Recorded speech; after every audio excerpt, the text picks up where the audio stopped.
Good evening, good morning, good afternoon, and welcome back. And I suppose I should be saying um, we're glad to be back. It's been such a long time since we've done a Joko, and this one is not live as we ordinarily do, but recorded. So whenever you are watching this, thank you for tuning in. And again, welcome back. It's been more than a month, and that's because we've been really, really busy, Tasha and I, as members of the Joko. I am Youssef, a member of the Joko, a poet and a professor, and we have been doing a lot of poet things. Most significantly, I guess I want to say, is for the May 1st action and the Artivist action, Fall of Freedom. So that took up a lot of our time preparing for that. As again, we're both poets, cultural workers, educators, and we were asked to participate in the Fall of Freedom, Artivist actions, Artists Against Fascism, Artists for a More Humane, Just People's Future. And so we did so in conjunction with our comrades at Trenches Full of Poets, Tasha and I, and our comrade Tashina as the People's Mic, and in the Space Avenue 50 studio in Highland Park, Los Angeles County, California. And so it's good to be forward with you. And so much going on in the last month now, since the last Joko that we were able to have together, the last conversation that we had. So much has gone on. And recent events has had me thinking about, or have had me thinking about the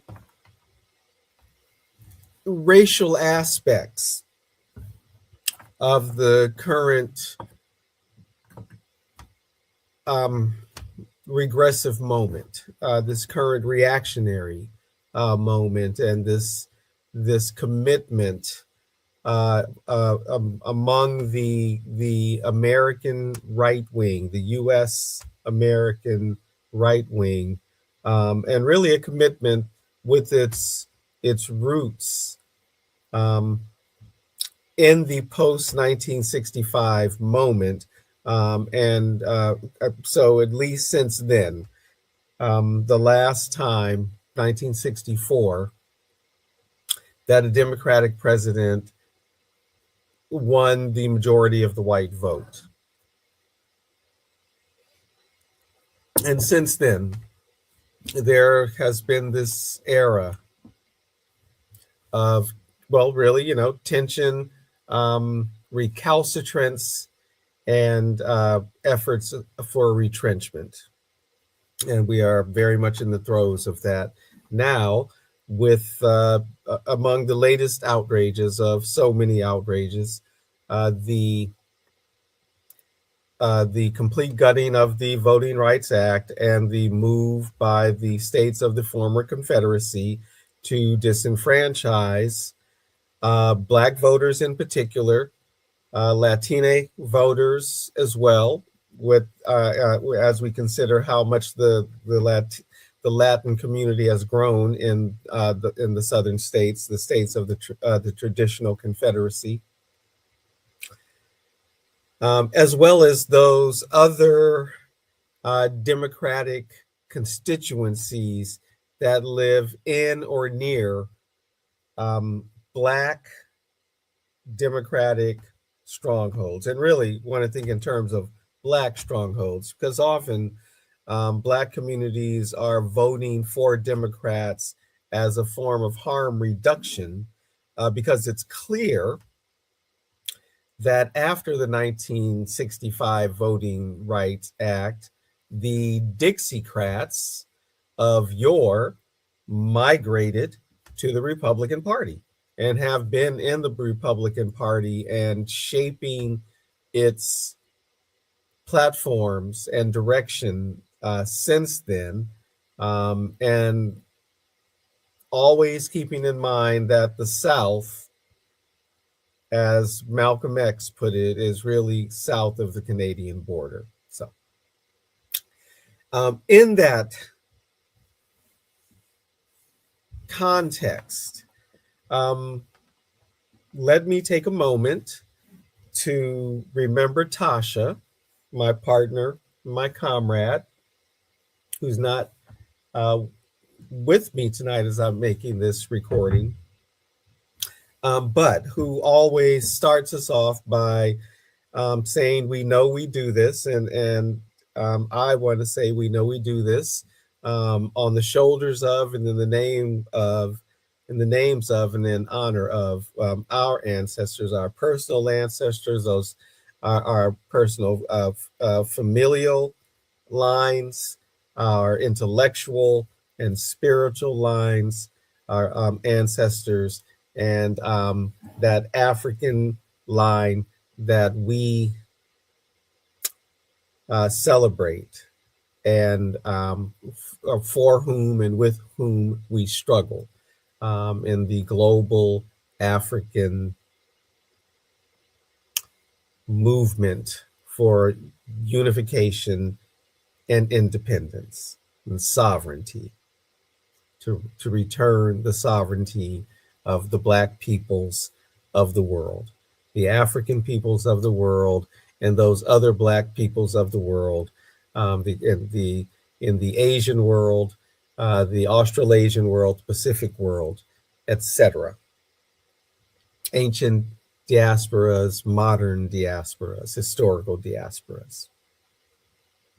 And we specifically know that we do this work in the and at the hospitality and in the lands of the Tongva people of Southern California and the Chumash people of the coast of Southern California, the Santa Barbara County coast, the Ventura County coast, northern Los Angeles County coast. Why I used The Handmaid's Tale in my first year composition class. And particularly in these moments of retrenchment. I was introduced to The Handmaid's Tale when I was still a college student at San Francisco State University, and a student in the Black Studies department. Having begun my academic career, my college career at St. Mary's College of California in the liberal arts a liberal arts program, the integral curriculum of the liberal arts, a 4-year program after which you leave the program with a liberal arts degree.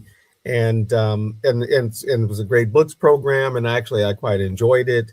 But also it gave me this drive because this was a great books of Western civilization, and there was a mismatch, right? And so I transferred to San Francisco State to do Black Studies, and in some ways sort of the same thing with the humanities emphasis. And I'm in the humanities. And while at San Francisco State, one of my friends, my dear friend Mary Ripka, who was in the graduate program in I think social work, right? Earning a master's in social work. And she told me about this book that had been assigned to her. So this is the mid 1980s when the book first came out, Margaret Atwood's The Handmaid's Tale. And of course, she described it to me, and it was all very interesting. And a few years later, the film version came out with Robert Duvall and I think Natasha Richardson and Faye Dunaway. And it was, it was very interesting. Didn't quite live up to the book, but it attempted to be faithful to the book. So again, my academic career, I've been in the humanities. When I did my Black Studies degree at San Francisco State, I took the humanities track rather than the social sciences track. And for my graduate work, my initial graduate work, it was in composition studies, right? English composition studies, to be a teacher of writing and literature, along with my own writing, right? My own writing as a poet and essayist. That, right? And the teacher of writing. So the English 1 or first year composition, right, goes by, so many names: English 1, English 100, English 10, whatever, all the colleges in the country, in the world. But that first year composition, freshman composition, those courses, right? That course. And initially, I would use Toni Morrison's Sula. Okay, hang with me for a minute. All right, hang with me for a minute. Let me back up. Ordinarily, for a first year composition course, most of the reading that students are going to do are essays of various types.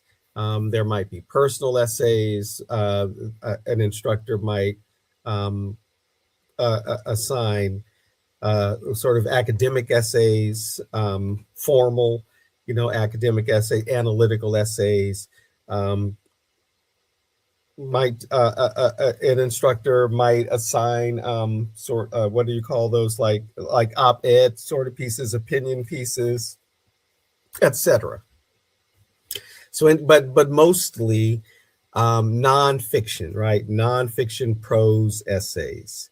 Maybe a book, a nonfiction book, because typically for a first year composition class, freshman comp, whether it's a semester school, right, 16-week session or an 18-week session, or a quarter system where 10 weeks, a book length work is usually required to go along with these however many essays and maybe videos that an instructor might assign for reading, and however the instructor wants to incorporate the reading material, any visual material, into the writing assignments.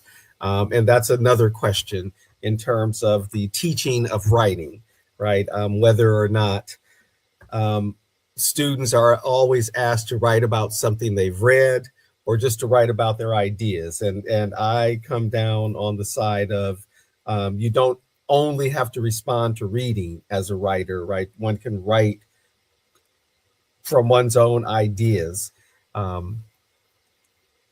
without having to always engage a text. So even though in my classes, students are encouraged to, they're writing about the reading in a reading journal that they're required to keep, but the assigned essays, it's optional if they are going to reference one of the assigned readings that goes with the unit. That I leave that up to them, right? Um, so anyway, the book length work. Um, Here's an opportunity, right? Not everything has to be nonfiction prose, and so I've always taken the opportunity to choose a literary text for my book length work. And often, that in the shorter reading assignments, there might be a short story. Some instructors might assign a poem here or there, right? So literary text can get in there, but it's primarily nonfiction prose. But I take the advantage of the book length work requirement to assign a novel, right? A literary work.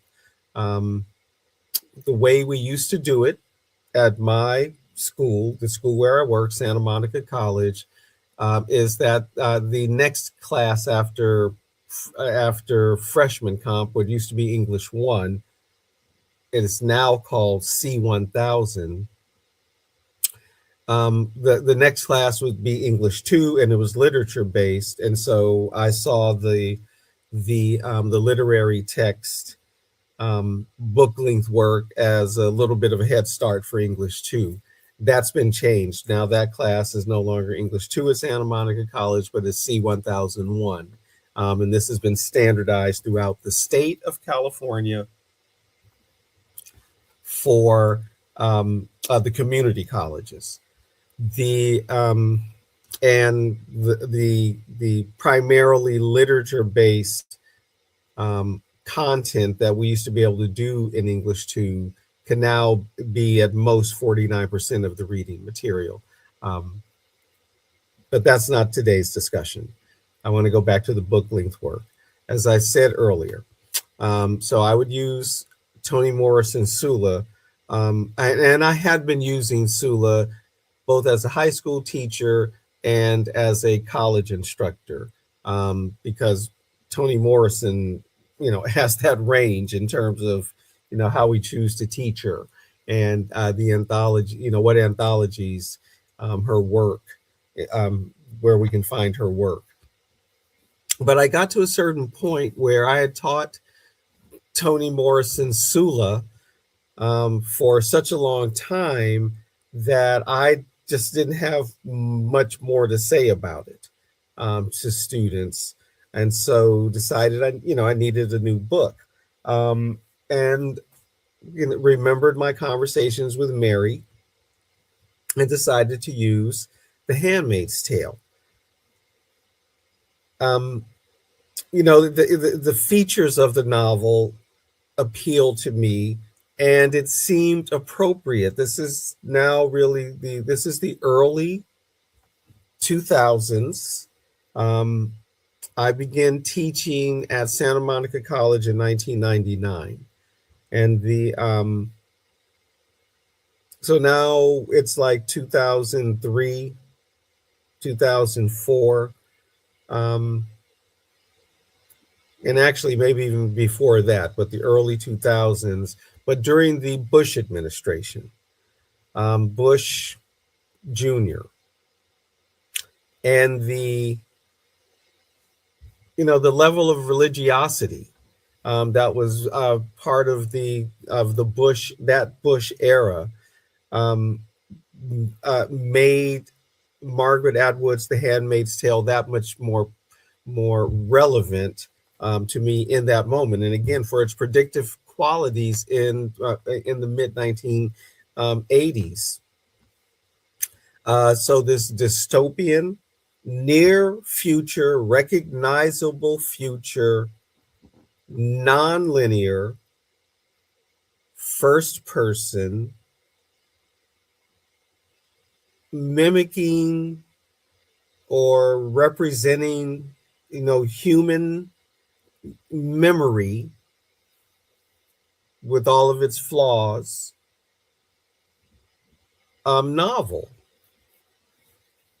as Margaret Atwood is looking at the world, right? And in the early 80s, and seeing the rise in the United States of the religious right, particularly at that time in the faces of Pat Robertson and Jerry Falwell and the so-called moral majority.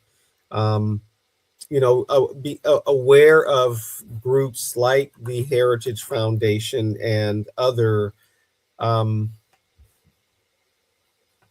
others of these conservative, reactionary think tanks, foundations, etc., and the further encroaching of religious ideology into the political sphere, including the emergence of religion, religion as primary political ideologies in other parts of the world. Most most obviously the emergence of the Islamic Revolution in Iran. Um, and at the same time, I don't think it can be ignored. The emergence through the '90s, though this is after Margaret Atwood has already written the book of Hindu nationalism, though in India, there was some kind of religious character, or at least a religious character that was often in stories characterized the reporting on the war in Sri Lanka between the government and the Tamil Tigers, the Tamil rebel groups, the with the government being identified primarily with uh, uh, ethnic Sinhalese and Buddhism, and the Tamil being identified with Hinduism, right? So, this is part of the insight that Margaret Atwood's, that's provided in The Handmaid's Tale, that, so many have been saying, it seems we are living through, that she was absolutely predictive. Now, I know that The Handmaid's Tale, part of the popularity, current popularity of The Handmaid's Tale has to do with the Hulu series. And I have, I do have a comment on the Hulu series, but I have no evaluation of the Hulu series because I haven't watched it. And I've only very recently stopped teaching Margaret Atwood's Handmaid's Tale. So the Handmaid's Tale, I've been in conversation with students about for a good 20 plus years, fairly consistently, at least 20 years, every fall and spring since again, I think around 2003 or 4, until very recently. And one of the differences that's come to my attention in the Hulu series is the racial character. Tasha has been a viewer of the Hulu series, enjoys it, think it has something to say, but it's also reported to me, and I know this has been reported by other folks I know, that there are black handmaids, that there is indeed a multiracial aspect that is absent in the book. And I think something is lost by that because the book is making a very important point with that racial erasure that is explained in the novel. uh, what I think of as really a kind of racial clarity that Margaret Atwood um, is able to expose in terms of the racial panic that has always been a part of the white nationalist, white conservative, white evangelical movement since the mid 1960s, since the passing of the Civil Rights Act of 1964, the Voting Rights Act of 1965, and the Immigration and Nationalization Act of 1965, that begins to change the ethnic character of the United States in a way that has made the white settler population primarily uncomfortable. The That aspect is preserved in the novel, and I'm not sure that's the right word.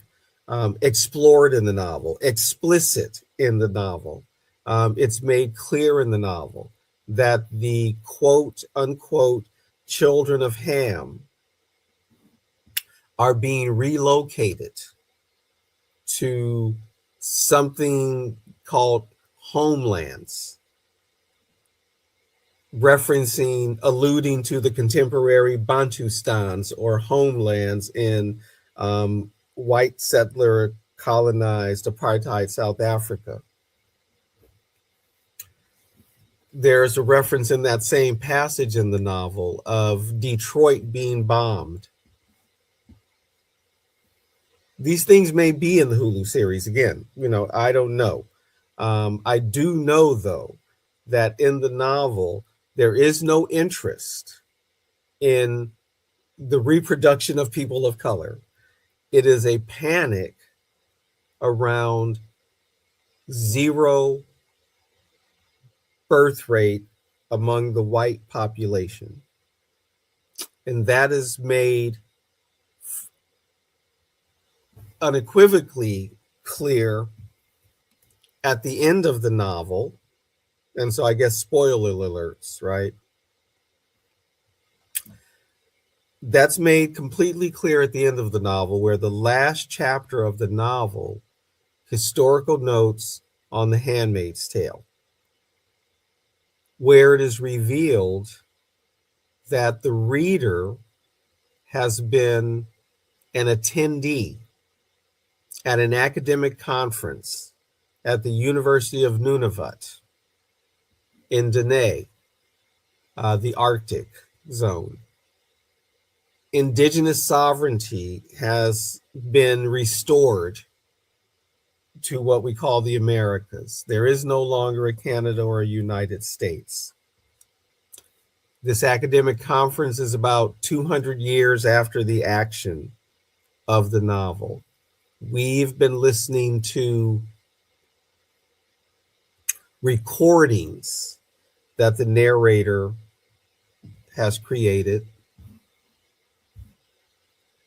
and it is explained by a scholar commenting on the recordings we've been listening to as we read, that a very significant part of the panic of the builders of the Republic of Gilead, this conference is sponsored by the Department of Caucasian Studies, or the field of Caucasian Studies in the anthropology department, and that they were specifically concerned with declining white birth rates, that in an effort to learn who Fred was, Offred's master, Offred's commander, Um, was it the one who came up with the idea to commit genocide against India? Or was it the one who came up with the Jewish boat person scam?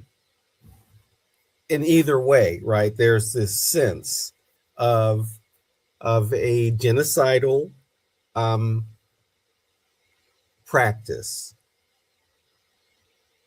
and an effort to restore. Now, is restore even the right word? To restore a thing that never existed. What we are very much in the throes of now, the United States as a white ethno state that is ethnically cleansing its people of color, unless they are in positions of servitude somehow, some way. In other words, a return to the pre Civil War United States in some manner, or at least the pre Voting Rights Act of 18 something, right? 1890 something, 1880 something, you get my point. To go all the way back.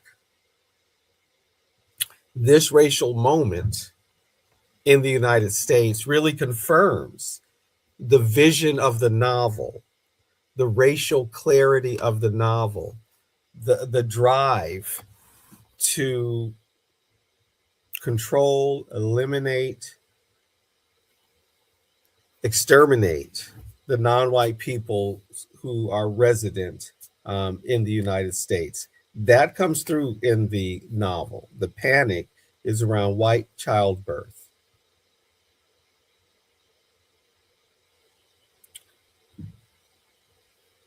It's colonial ideology arising from and mutually supported by the colonial capitalist social relations, these relations of extraction, material extraction, the fees we pay, the tuition we pay, the taxes we pay, the wealth we produce through our work, and that other type, that the cultural extraction, the way in which the colonized people of this country enrich the culture, imbue spirit into the culture. All of that are forms of extraction. It's that predictive quality of The Handmaid's Tale that I stayed with it for so long, as my students and I somehow watched, we're able to watch it come true. Because again, the religiosity that is asserting itself right now was already there, really, in the Reagan administration, but there again in the Bush Jr. administration, the first Trump administration, and now is in right next to power, right, in the second Trump regime. And during the Democratic administrations, the culture had so shifted toward that kind of religiosity that each of the Democratic presidents felt that they had to at least somehow acknowledge it, play their own part. And I am not disparaging or doubting anyone's particular religious commitment, right? Well, the current president, I have serious doubts about his actual religious commitment. But the point is, it is what has brought us to this moment, where a very reactionary Christian nationalist, Christian Zionist political movement is empowered in the United States, very similar to what Margaret Atwood imagined. But I did say used to use. I did change novels. And really just last year, right? This is for the first year in a very long time, my book length work that I'm using in the freshman, the first year composition class is not Margaret Atwood's The Handmaid's Tale.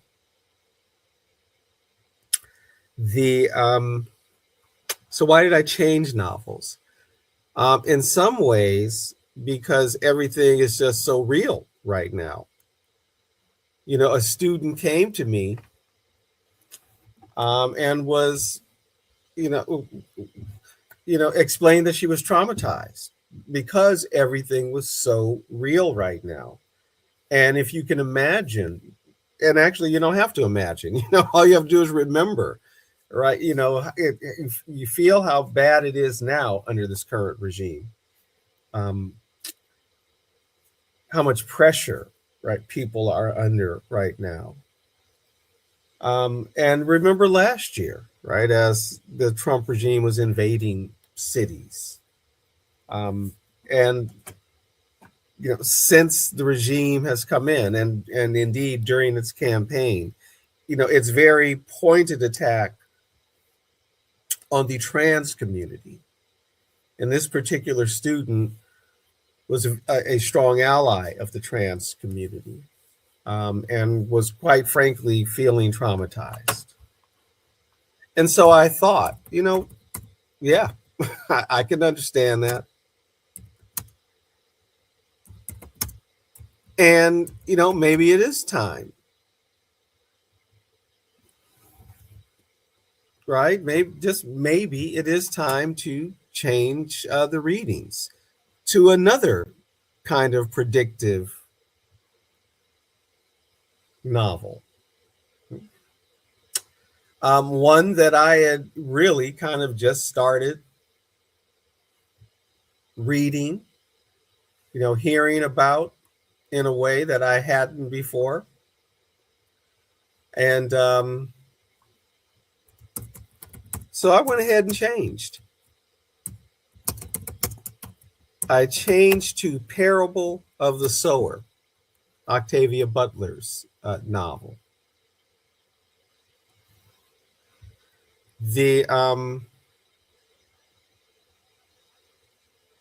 Yeah, I mean, I felt like here's another really predictive novel that is capturing the world we're living in right now. Right? I have had my first 2 semesters with it, and I think it's the transition is working. I'm still new. The Handmaid's Tale, I mean, like I said, I taught it for 30 years. My notes are thorough. I'm still compiling notes for Parable of the Sower. The odd thing is how predictive the 2 novels are, both of them. Margaret Atwood writing in the early 1980s, early mid 1980s, able to see the kind of right-wing Christian nationalism that's emerging in the United States, that by the early 2000s is really mounting that political stage in a way that had been building since the late 1970s. and Octavia Butler, writing in the mid 1990s, really kind of able to see the dismantling of the society, the dystopian, austerity,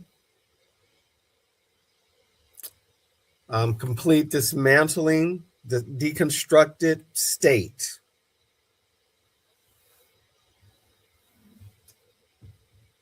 So we'll see. I think the first semester students embraced the novel. Once again, right, there's the recognition that it feels all too real. I now know that the story that starts in Parable of the Sower ends in uh, Parable of the Talents. I'm going to read that this summer to see if I need to incorporate both books into the reading. It's come to my attention that there is even a sequel to The Handmaid's Tale, so I'll eventually read that too. At any rate, I think they're both really good examples of how literature and the literary imagination, attuned to the world around us, can really open a lane, right, or create some insight into the dynamics of society, into why individuals within that society behave in certain ways, to what matters to power in a society. And indeed, it's for those very reasons that the humanities are under attack. Because the humanities generate critical thinking. We ask our students to evaluate the material they read. That is to say, to judge it, right? To evaluate it, to think critically about it. And that is what it means to think critically, to think in a way that evaluates the information that one receives. One has to think about it analytically, rationally, put one's intuition in place and what's affecting it, right? Even that kind of self-reflection. And this particular state that is pushing the stems, and we need stems, we know, but we need it to have a human core, right? And to serve the people. Scientists need humanities, and humanists need the sciences. We are holistic.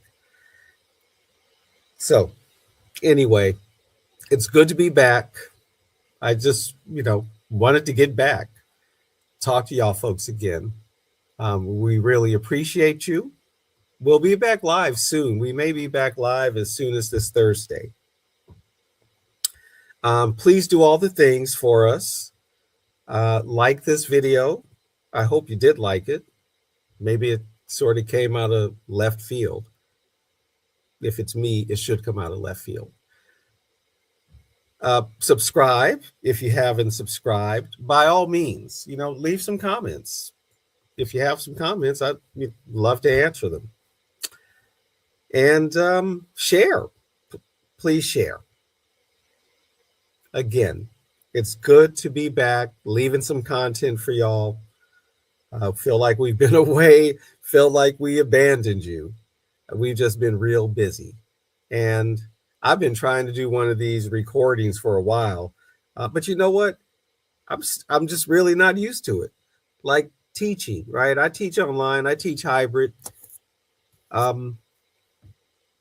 COVID made everybody teach online, right? So I learned how to do it. So I keep one class online. But I'm still, not what, but I teach live, right? I teach my online classes what we call scheduled. So we're live because, the whole point of I'm still weird about making a video. Anyway, I guess I just did it. I hope you enjoyed it. Um, thank you. I am Youssef, Dr. W. Youssef Doucet, PhD in Cultural Studies, Africana Studies, English Composition. It's my pleasure. We will see you next time. Let me finish the way I always finish, reminding you of the words of Robert Nesta Marley, Bob Marley, from the Natty Dread album, the song Revolution. Revelation reveals the truth. It takes a revolution to make a solution. Let's make a revolution, y'all.